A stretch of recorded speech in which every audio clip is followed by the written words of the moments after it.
Pessoal, oi, bom dia. Hello, good morning. First of all, thank you all for your attendance. We'll start here with our panel 12 at this BPI International Congress. And besides thanking you for your attendance, I'd like to also introduce Andressa and Hermano, who I will introduce in further detail in a while. And I thank the Congress organizers who organized such an important event, important and relevant, especially regarding intellectual property. And here specifically we'll discuss authors' rights as well and their relevance in the audiovisual market. So this panel, as you may notice, it has a close connection to the theme of the Congress this year, which is precisely intellectual property as an inducer of equality and social development. We'll start talking with Andressa about the economic contribution of the audiovisual industry, and she'll tell us about the Oxford study that was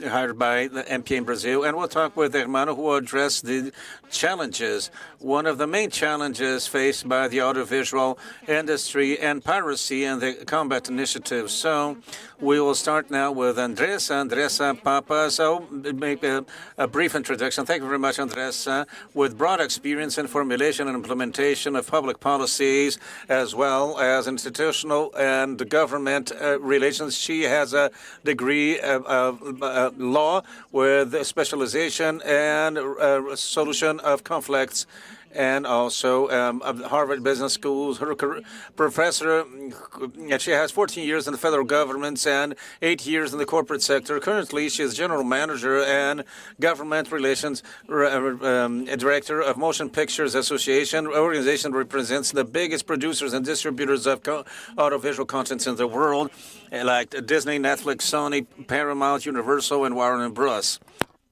As responsible for MPA in Brazil, Andressa has as a mission to collaborate actively with the development of the media and entertainment industry in Brazil. We'll hear from Andressa and about this Oxford study that was hired by MPA. The floor is yours.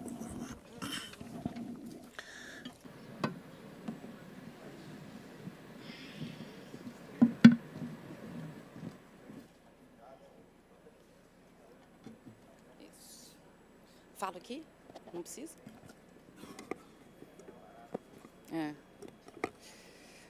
Bom dia. Good morning, everyone. Thank you very much for your attendance here.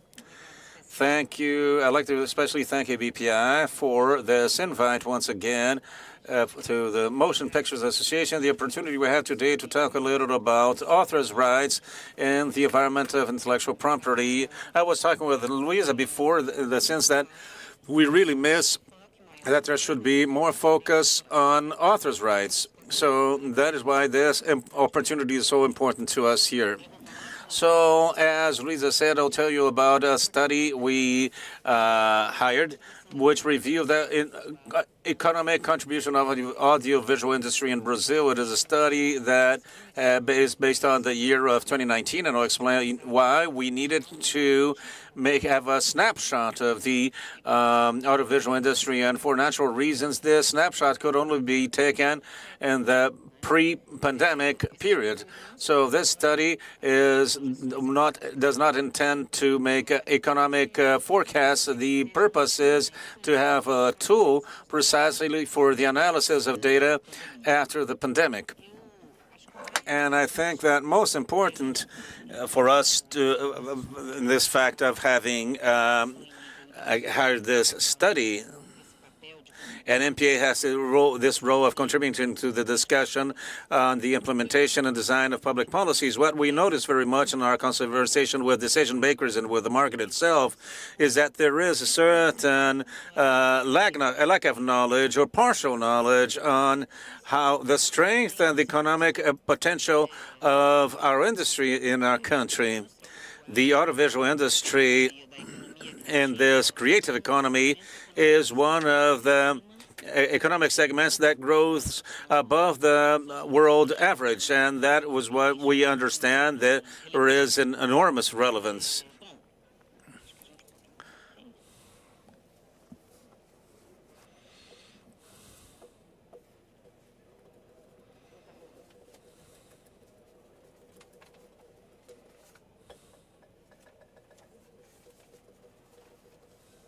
It doesn't seem to be shifting.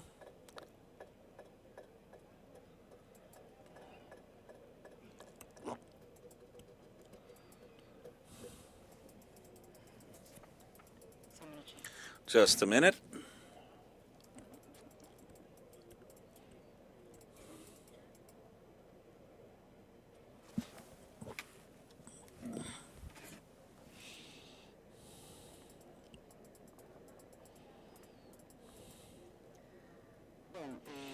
Well, before I tell you about the methodology used by Oxford Economics, it is important to say that this study encompasses every category within the audiovisual industry, which means that from production, distribution, and exhibition of audiovisual content in every window, from open TV to cable TV, movie theaters, and obviously the streaming platforms.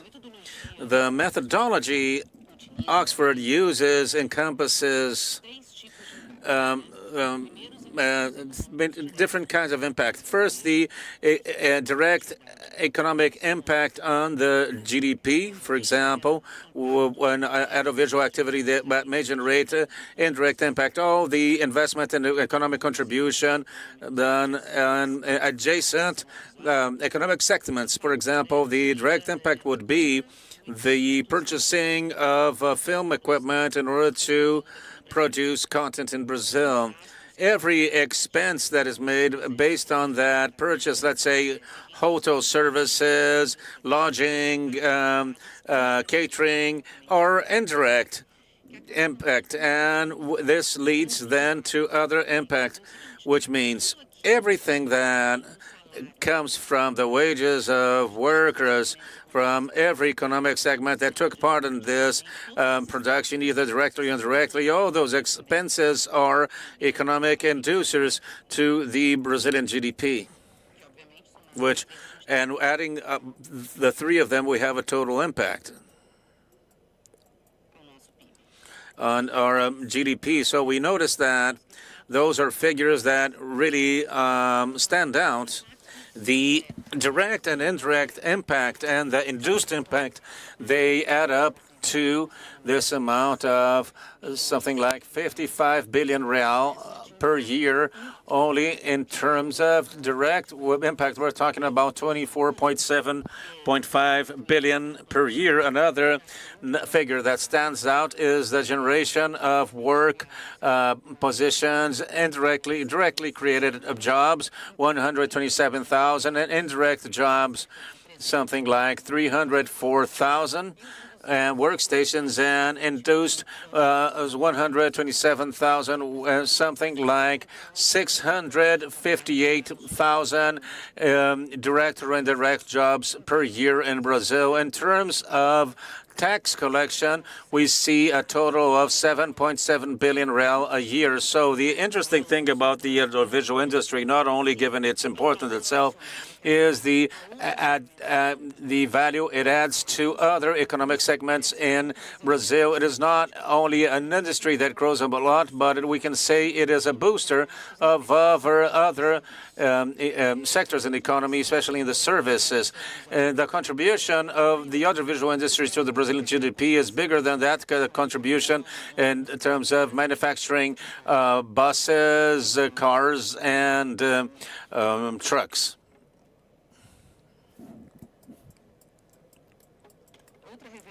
Another something else that the Oxford study revealed is the multiplying effect, which relates to the aggregated to added value. So, for example, I've explained that the figures that contribute either directly or indirectly to the Brazilian economy, showing that for each 10 million real spent directly in the audiovisual industry, another 13 billion real are invested indirectly, generating a multiplying effect of 2.3. The same related to the creation of jobs, which has a multiplying effect of 5.2 for each individual working directly in the audiovisual industry. Another 3.2 jobs are created in a formal manner. And as Luiza said, this has a social characteristics. So 4.2 jobs are created, generating a multiplying effect of 5.2. Another interesting data relates to the productivity of the employees of the audiovisual industry, which is their economic performance, which is the ratio between the GDP and the number of jobs. The productivity found in the audiovisual industry is of almost 194,000 employees per employee. The average productivity in Brazil is of 60,000 per employee. So we're talking about a productivity 3 times bigger than what we find as an average and a national average. And the audiovisual employee is paid on average 40% above the Brazilian average.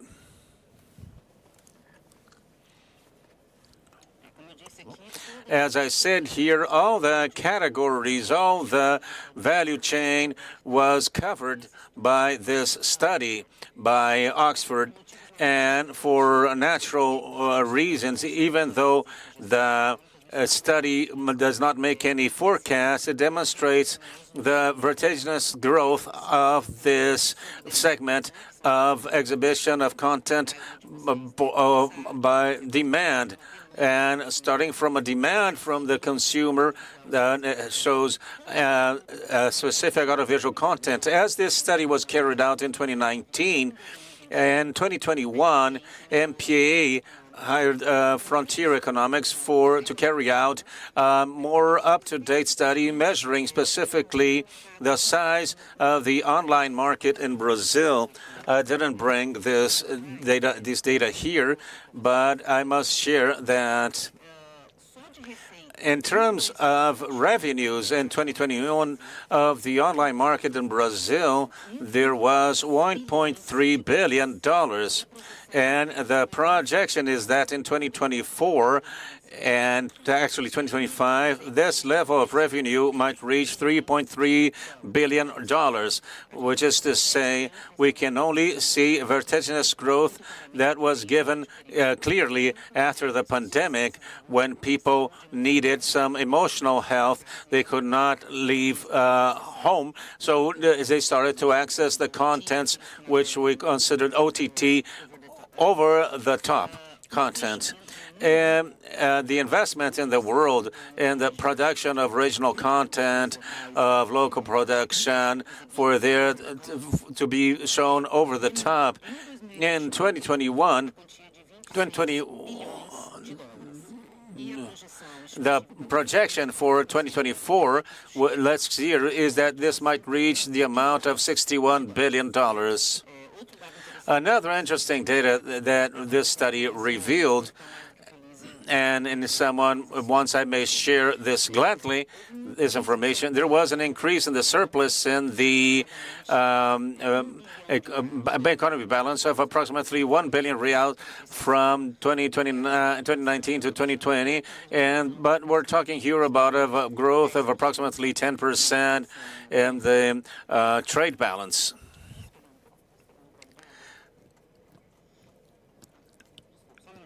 Just a second. And as I said, currently we have on-demand services normally on the top as the growth vector of the media and entertainment industry, globally speaking, and this has a tendency with the industry that covers the telecommunications industry, and that is why we have seen so much, a myriad of discussions on the federal level about the regulation of the digital environment as a whole. and this encompasses the over-the-top services and also everything that relates to the audiovisual industry, especially the services that we call video on demand. There are currently 3 bills of law which are in both houses of Congress, and especially you might have heard of certainly about this, the reform of the law of authors' rights that is being discussed. I wouldn't say that it's being discussed, that it is to be voted in an urgent regime at the House of Commons, which would be a law, additional communication law for authors, script writers. It is not that we don't consider it legitimate, but we think it is necessary to have an expanded debate on something. So we're talking about something that is new, something that we see that has been a mirror of what has been taking place in the United States. So it is a highly complex matter, but unfortunately it is, besides having been placed as a priority topic in the agenda of the executive and legislative power, we understand that we should broaden the discussion, and this would be necessary at this moment. We see an opposition regarding certain stakeholders, but we have not been taking part very much in this discussion. So, and we represent the streaming platforms. We need to have more room. So this new trend of having such complex matters being voted in an urgency regime is something that causes us concern. So this bill of law affects us directly because we're talking about reform of the author's law, which has as a target the OTT services, specifically speaking. Another bill of law that is being discussed that was always also now approved an emergency requirement was the bill of law aiming at regulating the on-demand services. Last week, we saw that there was the urgency requirement approved, but unfortunately, we do not know, not even what will be the report to be discussed. At least the report was not approved, only the urgency requirement, but that is something that affects the industry as a whole and which can provide benefit, but also losses. And so, once again, I stress the need for there to be expanded discussion on the theme. We see that this discussion will take place in the Federal Senate, where there is another bill of law that aims at regulating the on-demand service environment. So the discussions are being carried out somehow in a rush. Those are complex themes that obviously relate to authors' rights and which therefore deserve expanded discussion with every player in the industry to be directly or indirectly affected by this regulation. And that is why the Motion Pictures Association has worked very much to convey a message, a narrative, in the sense that rather than regulatory measures that will be too restrictive, it is necessary to make efforts between the executive branch of law power and the legislative and the market itself in the sense of fostering ever more the attraction of investment and other fostering incentives like fiscal incentives rather than a regulatory scheme that will be too much of a burden and which might undermine the growth and sustainability of the audiovisual industry throughout time.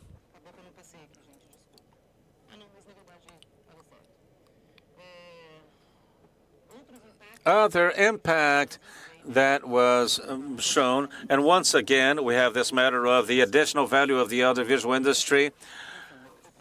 For example, geo-marketing, the Brazilian brand traveling the world. Currently, we see that several platforms have the titles that have traveled most all over the world, the Brazilian titles watched by foreign audiences, and this makes their national identity to be ever more recognized, globally speaking.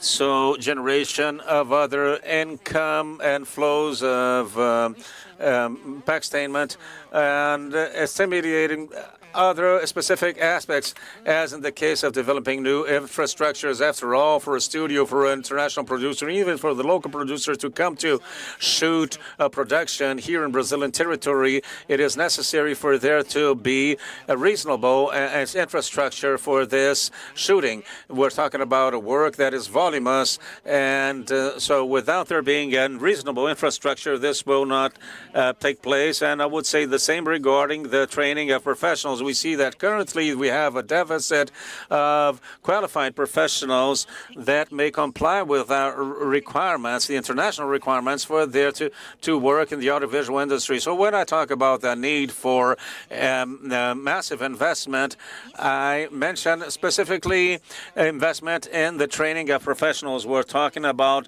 the generation of formal jobs. We're talking about an industry with economic potential. Let's say that a studio of ours will come to shoot a film that might cost, I would say, on average, let's say $3 million, for example. I need to employ several people for this to be carried out in several places of the production chain.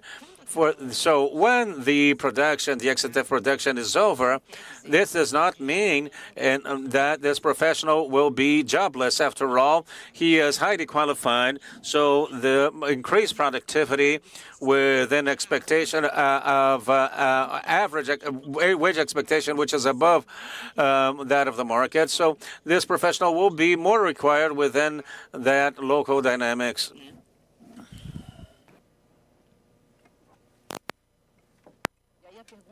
And the question is, what can Brazil do to maximize this positive effects within the dynamics of a great economic and social potential that we have in this sector? And talking about investments again, the Frontier study that I mentioned previously, it shows the virtual cycle, as we call it, for investment and qualification. So if there are investments in infrastructure and capacity building, cluster formation, academia, for people who are going to work in industry, more capacity will exist in the sense of having productions that are more and more present, local productions, and that leads to more investments, and then you create this cycle. So the more investment, the better, and we would like to have fewer restrictions. So the Frontier study, it demonstrates clearly that it's aligned with OECD studies showing that as you have more regulatory rules, the capacity of exportation of that specific product lowers in about 5%, which reiterates the message that we are trying to convey. And we have to make it clear how we position ourselves. We understand that regulation must exist, but if there is one, the scheme, the framework, the fiscal framework, the regulatory framework has to be reasonable in order not to mind the sustainability of the industry throughout time.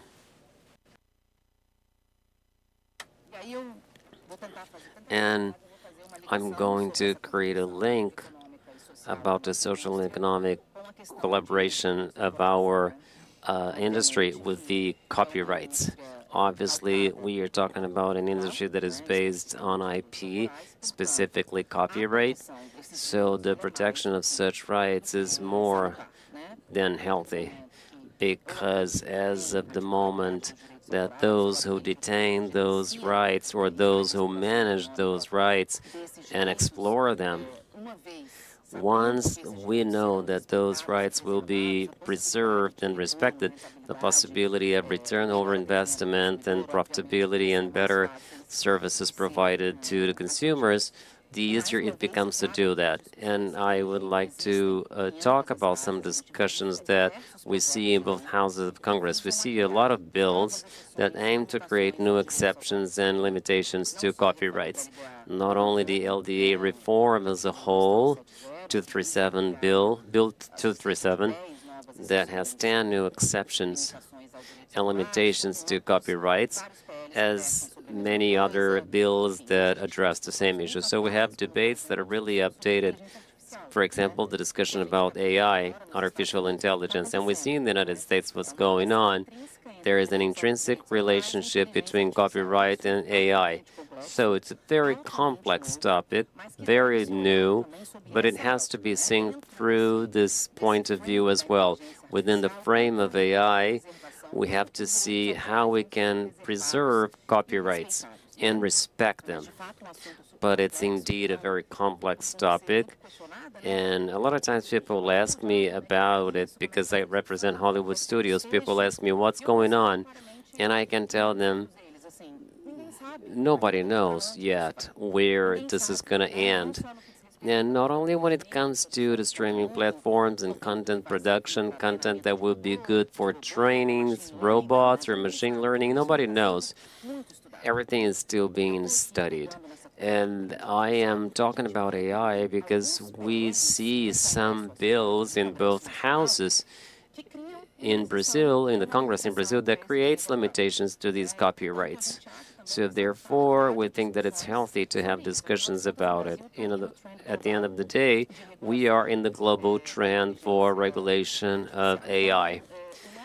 So our work, when it comes to trying to create new exceptions and limitations, it is very focused on the 3 steps of Berna Convention.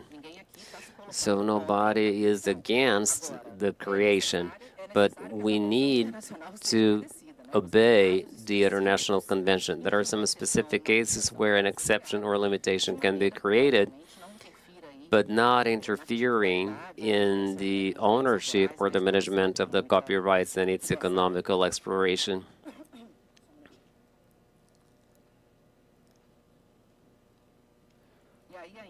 And then, in regard to the copyright preservation, we have another issue, which is the need for public policies to fight piracy. Piracy is one of the greatest problems that impact not only our industry, but impacts IP generally speaking. So counterfeiting or privacy or copyrights violation. And we know that it's a great challenge, and many times if we feel like we're dealing with something that there's no results, but we need to keep trying because we have been noticing that there are tools that are more effective and that go beyond just solving things superficially. I'm talking about the website blocking system. Internationally speaking, we are not talking about the blocking of the content, but those who stream audiovisual content. It is now considered the most efficient mechanism in the fight against piracy. There are 2 examples, one in Portugal and one in the UK. They had 2 studies. In Portugal, they did a study by IncoPro that revealed that as of the blocking of many websites, many websites that are used by Portuguese consumers, the access lowers about 68% right after you block the website. The other study that was run by Carnegie Mellon University, including the UK, also shows an educational impact when you block those sites. As of the moment they are blocked, there is a moment of it's an increase about 12% to legal websites. So it also has this benefit. And when it comes to blocking websites, I would like to take advantage of the presence of Hermano to congratulate him in the efforts that they have been making in the implementation of some sort of blocking. And ANATEL, because of its competency, they have been fighting those illegal boxes for cable TV. So they block them as much as possible because they have these smart TV boxes that are illegal. And again, it is up to ANATEL to deal with it. But it's then restricted to cable, which is what we call linear program. And we have been doing a strong work with a partnership with ANATEL, BTA, which is the Brazilian Association of Cable TV, with the Ministry of Justice, with other countries, in the sense that this website blocking, as was done in Portugal, that should be extended to what we call non-linear program, which is like on-demand TV. So we know that currently ANATEL cannot do it alone. We would need to have ANCINE, which is the National Agency for Cinema, to have some sort of authorization so that ANATEL can block that. So I use this space here as well to reinforce the need of keep doing what ANCINE has been doing in this conjugation, in this combination of efforts together with ANATEL. And then this is the end. I think that I covered everything I had to say. I would like to thank ABPI again and all of you here. And I am available for questions. You have my email address. I can give you my phone number later on as well. And thank you so much. I'm really happy that we've had the opportunity of including copyrights on the agenda. Thank you.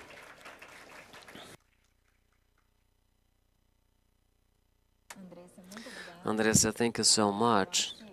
I think Andressa was able to convey a little bit about the studies that she mentioned that brings a lot of material to discussion. The studies were published and with a lot of dissemination some months ago, with a lot of repercussion in the media. If you haven't had a chance to check it out, please do so. We can make it available for you because it really surprised me a lot, not only because of the figures that are really expressive in the industry of audiovisual content, but also because of the additional impacts. We know that beyond the jobs created and the capacity building of professionals, there are many impacts in tourism. For example, when we think about Game of Thrones, for example, probably some of you have visited some sites where they filmed Game of Thrones or City of God, a Brazilian movie. So we have impacts on tourism and capacity building in the dissemination of the Brazilian culture, exporting content of our Brazilian series. With more than 10 years in management positions, he participated strongly in the construction of the frozen of the tender bidding of 5G in Brazil, and he's participated in many events about it. He has a master's in telecommunications by the University of Unicamp. He's got a postgrad in regulation of telecommunication by the National Institute of Telecommunications, and also he studies about project coordinations. He's got many articles published in Brazil as well as abroad. Hermano, thank you for being with us, for accepting our invitation. Please, the floor is yours. Good morning. I'm going to use the pulpit.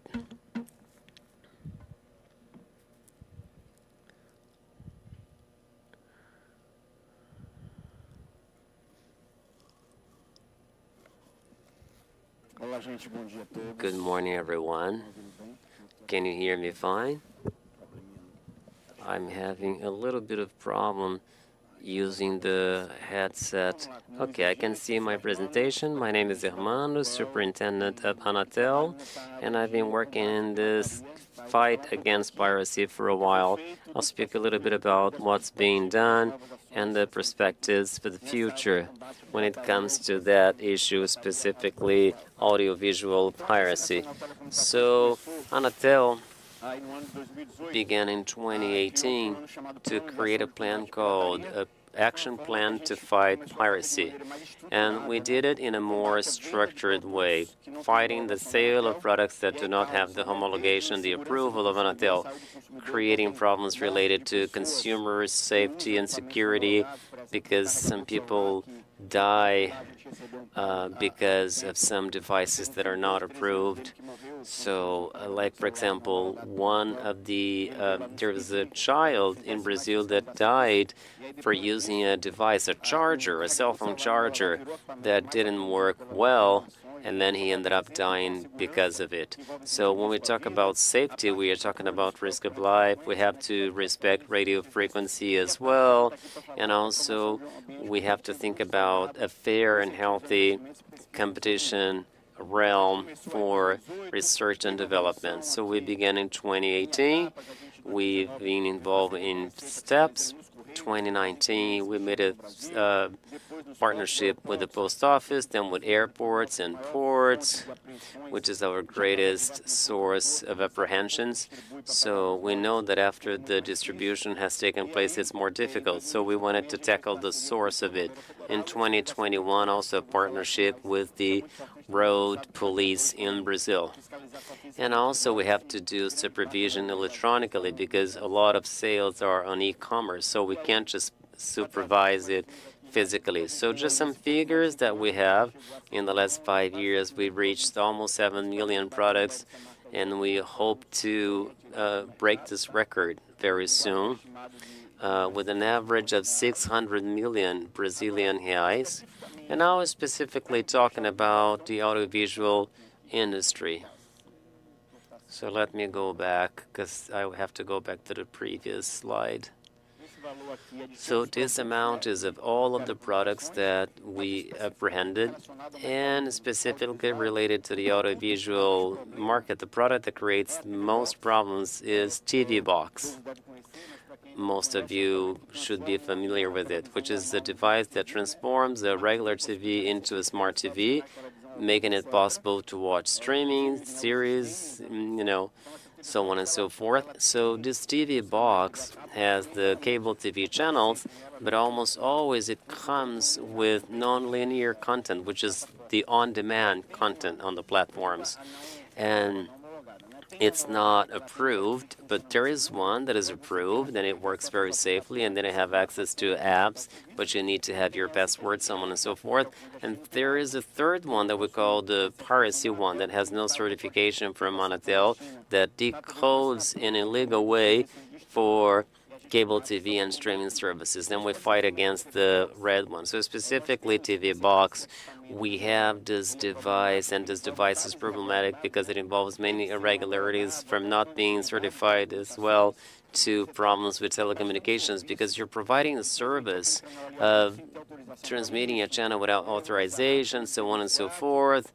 And also we have some loss to the economy, and lastly, something that I will show with a little bit more details with is cybersecurity, because these devices bring a risk of theft as well as telecommunications networks that are susceptible to having blackouts. So we've apprehended almost 1.5 million boxes in these 5 years.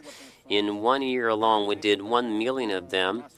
And then we were saying that sometimes there are superficial solutions or not. And I want to talk to you about that. I don't think this is superficial, but I think that when we have the Q&A, we can talk a little bit about that. We can show the evolution of numbers, and we understand that as of a certain moment, we stopped having just superficial solutions and having a more effective solution.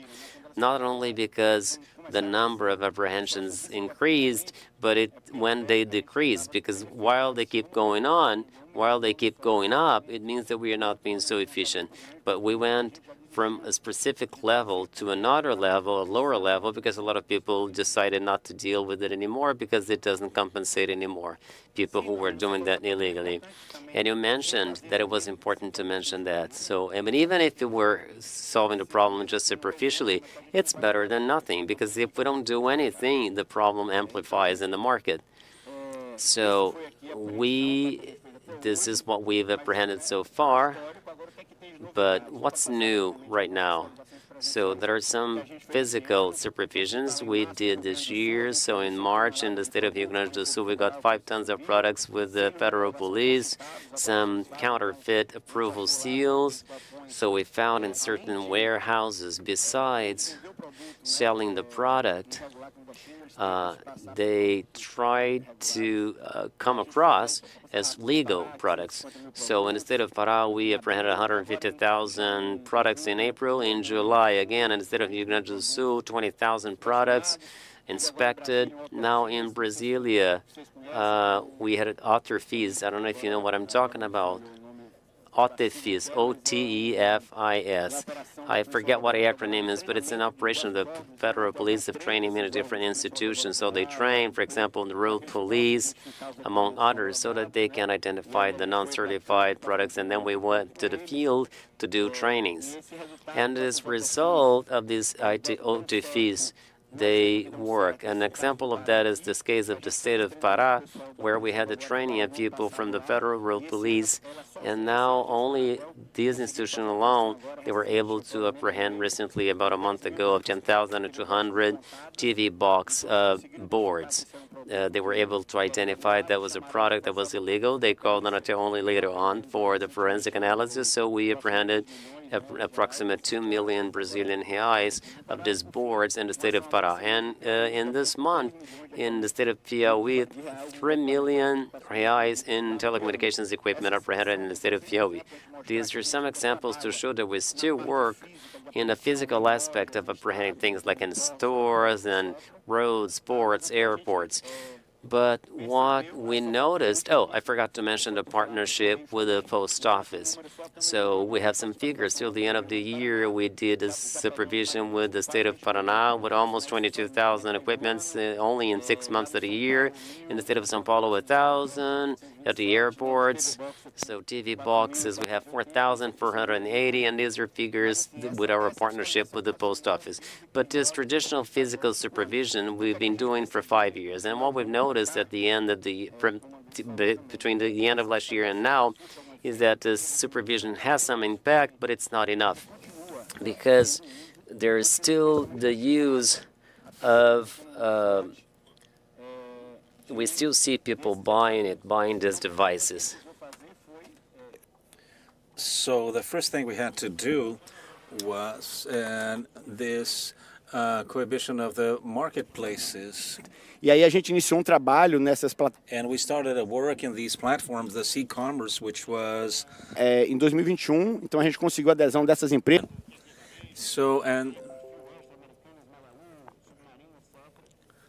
So we managed to, from 2021 to 2022, to include the code of obligation of ads. And so to show that I'm not lying here, we have an example of an ad. And today, now they need to put there the number of the regulatory agency. And here, as you may see in this slide here, in the past, these marketplaces are important, but not all of them.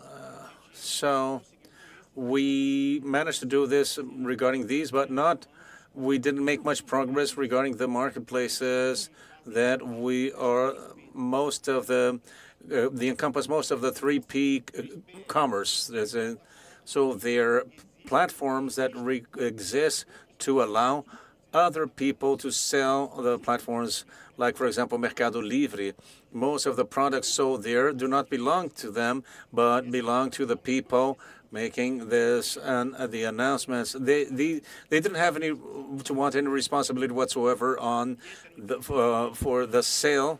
And this was understanding until 2021, when we managed to have a better understanding that would make those platforms accountable, because they store and distribute and deliver those products. So they had they were as accountable as the people who sold. And after 2 years of struggle, we achieved this. We opened a process of formal regulatory inspection.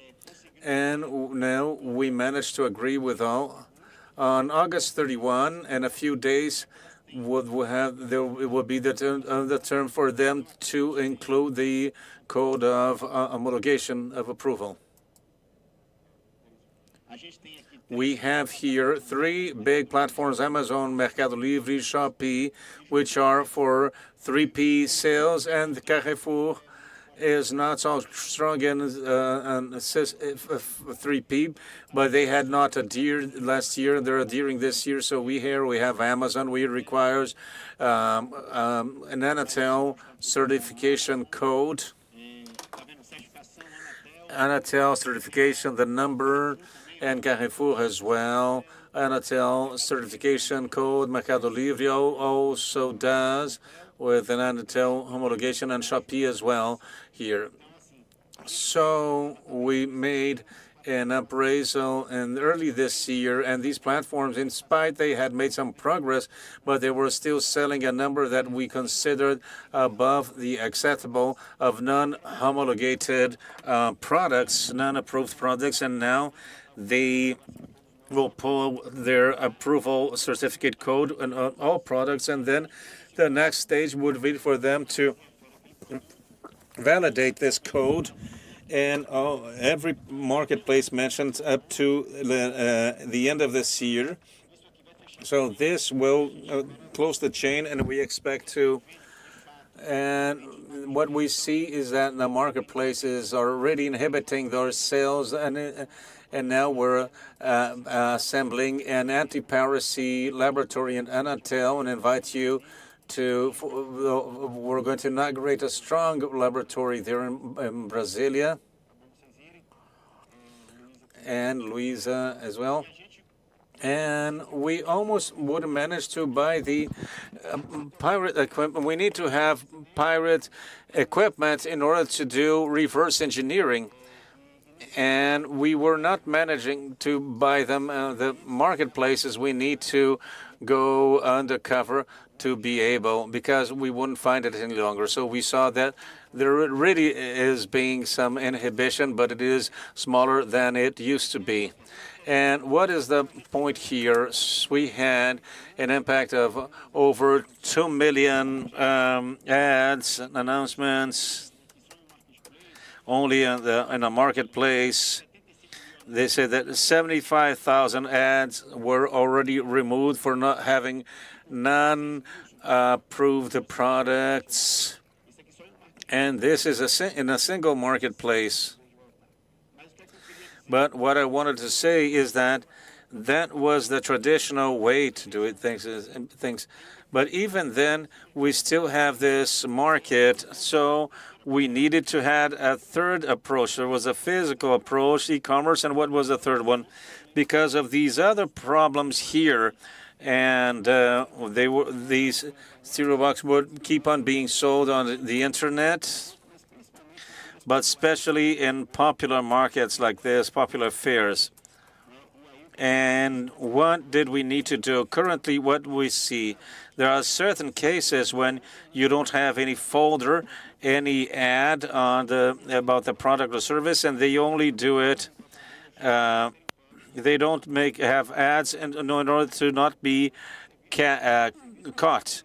And it's a service we have a lot in the country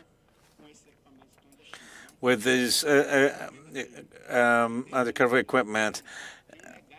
And there is a legacy in the network that for years they're connected to the network. And what is the problem of this legacy of equipment? Because we verified in studies carried out for over a year and a half the cyber security risks involved. So they might steal data from the user. For example, we saw that these boxes have backdoors. You can have you can record everything you have there.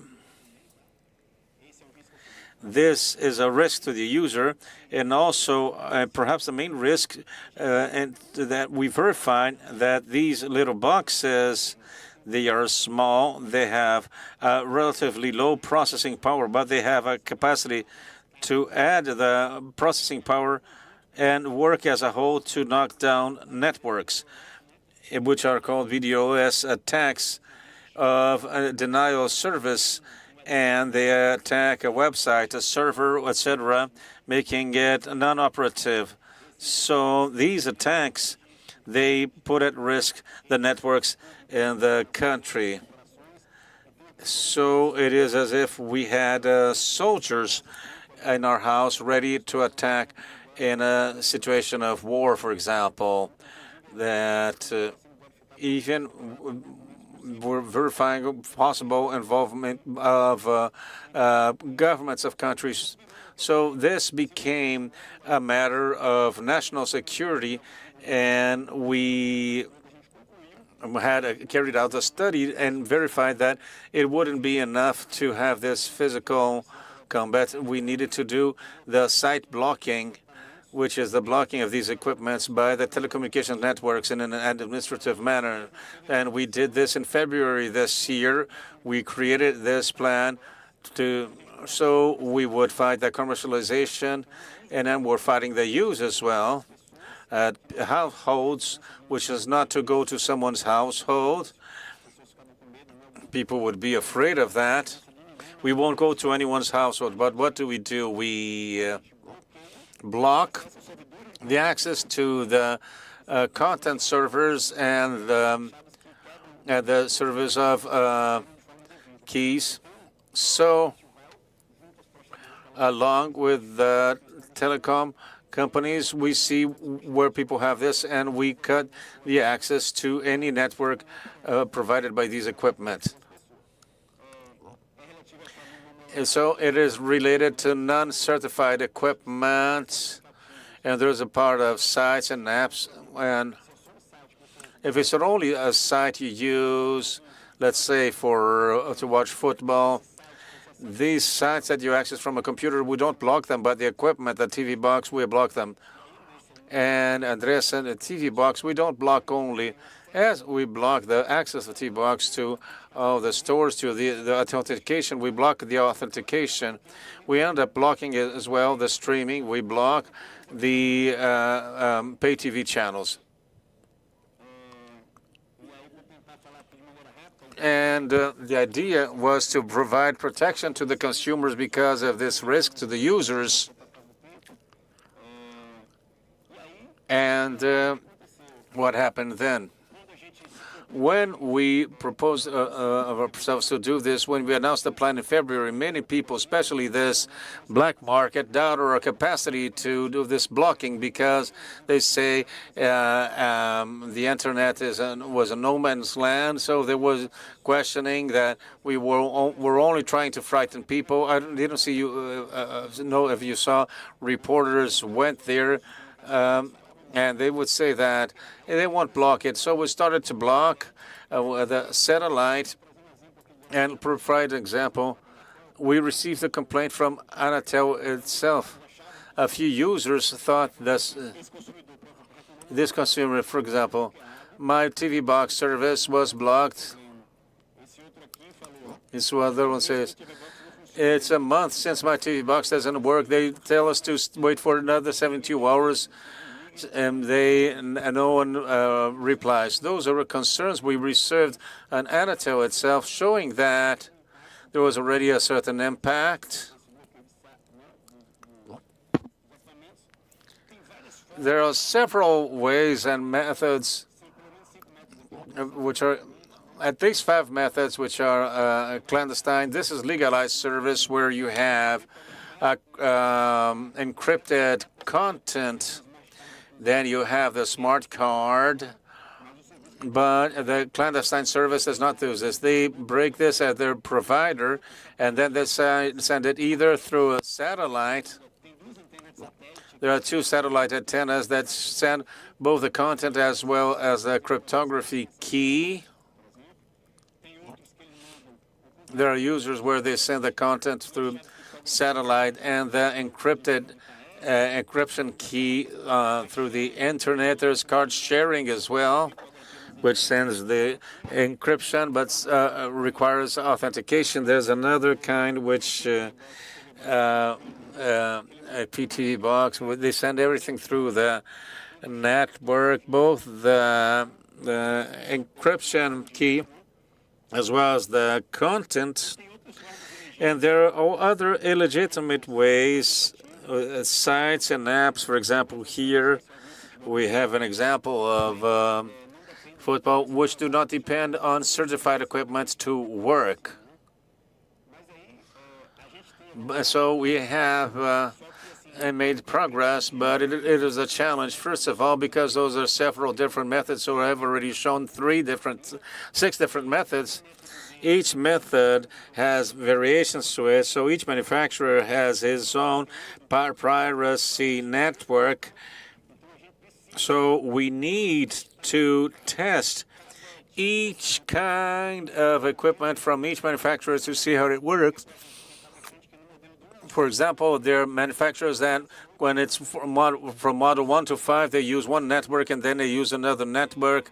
So it's hundreds of them. So we need to guarantee the security of operation. We cannot block anything legitimate. So all this was to talk about how hard this work is. This is a gradual evolution work, but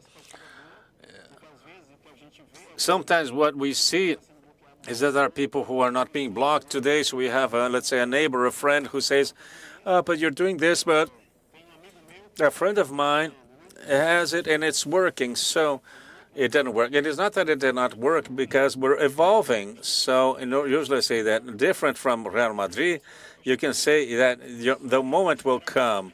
You have to wait a little more because you'll block it. So this is work being done. And to provide another example on what has already been done, we have already had several operations. We had 25. I think the 26th blocking operation will be done today or tomorrow. Hundreds of blocked addresses, over 1,000 addresses blocked. And one interesting thing is that we are already starting to block the IPTV boxes. They said, oh, you won't. They would say we wouldn't manage to block the new equipment. And we see this having repercussion on the social network. This HPV, they're cutting the beam, the signal. There are examples from social network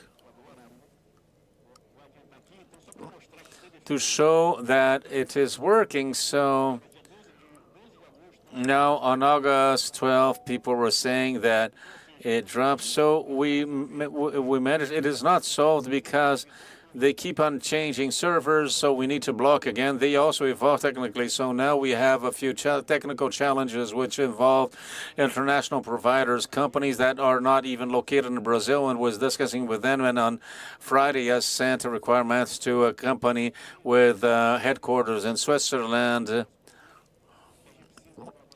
And we need their cooperation, but we're doing this work. It is a work that has much to do. We need to expand. And finally, this cooperation agreement with Ancini. We have already signed an agreement to block these apps. So then we would close the circuit, and we have already made a work proposal. We hope soon they can reply. So can we work together and close this circuit? Yes, yet this year. And I hope we can use this and that we may be able to widen ever more this fight against piracy. Thank you.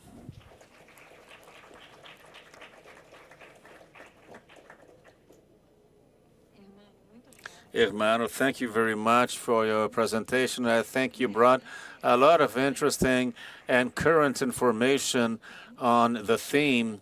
I think certain points raised, we even discussed them before. But we have our time constraints. But in case you have any question, I think we can include it. And will remain available after the panel in case you want to address any specific point. Would anyone have a doubt? Otherwise, I will ask a question myself to both. So what can we expect? Any novelty for the following months? any initiative. I think the laboratory is already interesting. And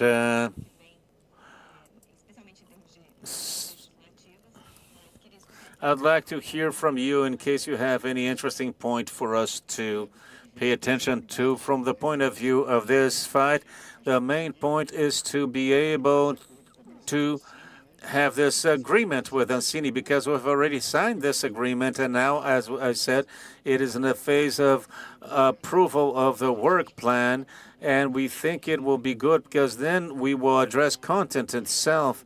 And currently, we block the TV box that ends up blocking the streaming service, but there are certain apps for cell phones and, for example, for smart TVs. And when our concern is that the moment we manage to close this for the TV box, the TV box is easy.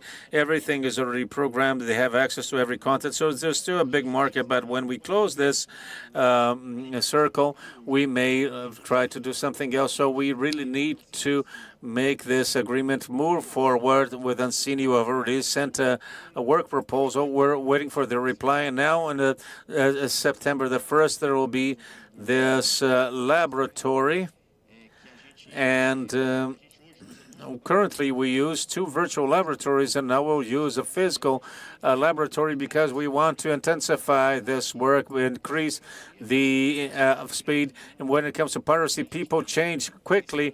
They have the speed, and with this administrative blocking would be precisely in the sense to be able to compete with them in velocity as well. So this is one more tool, but it is important to clarify that we do not expect to totally ban piracy, because we know they find pathways, but we expect to make things hard for them ever more. And considering the example from Portugal and the United Kingdom, is that many times when people see there's piracy, people many times use it, ignoring it as piracy. And a friend of us said he was on a plane with the director of a company saying that I have one, but it is legal because I pay for it. Because So piracy is cheaper, but people think it's legal because they pay, and we told people that it's not. So we can guarantee it is not legal. And this guy, he didn't agree with that. And then he asked his secretary to investigate, and then he apologized later on. And he said, I wasn't aware that it was illegal. And then blocking is good for that as well, at least for those people who don't know. We can raise awareness because we have to tackle this. I mean, it might be a superficial solution, but if we don't do anything, it gets even worse. So my neighbor, for example, she showed me once, look, I got something really interesting to show you. And it was one of these TV boxes. She was my neighbor. I was not in ANATEL back then, but I told her, I said, this is illegal, it's a crime. And then she said, yeah, but here in our building, there's a lot of policemen who use it. So it is so disseminated that even if we can't end with it, we have to fight it to minimize it. And currently it's better, and we hope to make it even better. And what is the agreement with Ancini, we might reach a better level, even if it's not 100%.